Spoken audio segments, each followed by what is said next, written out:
two different occasions that I'm aware of that I was driving along in a marked church vehicle that I received the old one finger salute. I didn't even deserve one of them. I was driving a church van full of youth down a straight 2-lane road, going the exact speed limit, being safe, and the driver behind me desperately wanted around me, obviously, and whatever deep anger the driver chose to speed by us, again, dangerously on a 2-lane road, and as he went by, just gave me the old salute. I was a bit stunned, but I couldn't help but wonder what anger they were experiencing to act that way in a situation where it most certainly was not warranted. But then I think over my own life, the times that in weakness I've allowed anger to become the response to a situation which only needed love, not anger. You know, it's in those times that I've allowed anger to become the prevailing emotion, that it's always a response to the lack of my own self-control, a lack of tending to my own soul appropriately.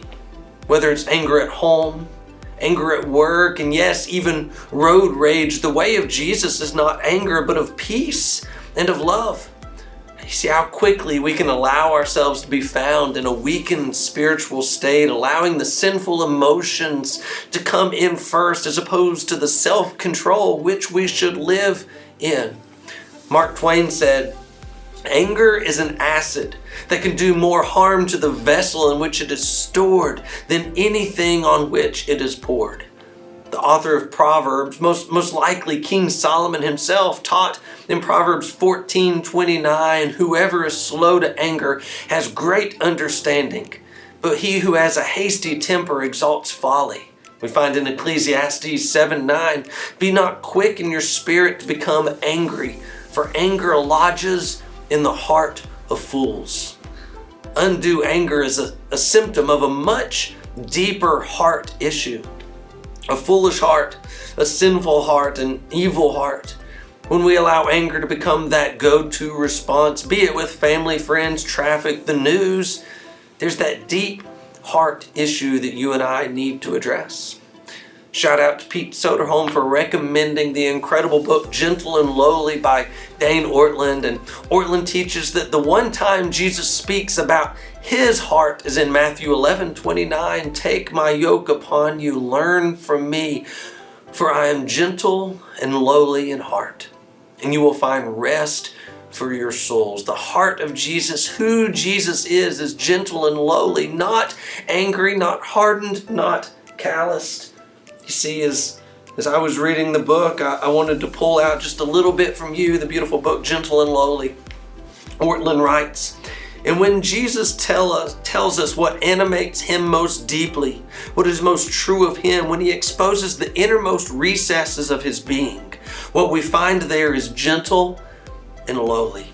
He continues on that Jesus is meek, humble, gentle. Jesus is not trigger happy. You see, anger, being trigger happy, it's a burning cancer that can devour you from the inside out when left unaddressed.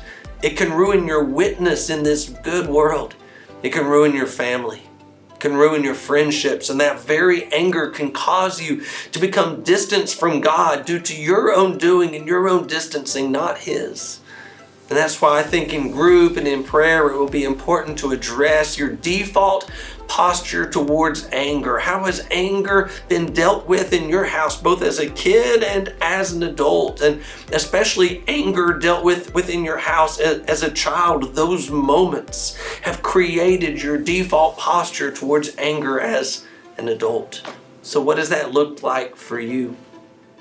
But you see, if anger or a loose temper, if it's plagued you for too long, there's always hope. There's always a way forward.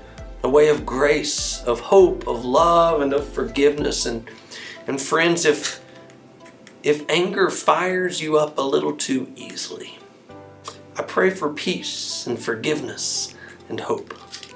For you to become like Jesus, gentle and lowly in heart.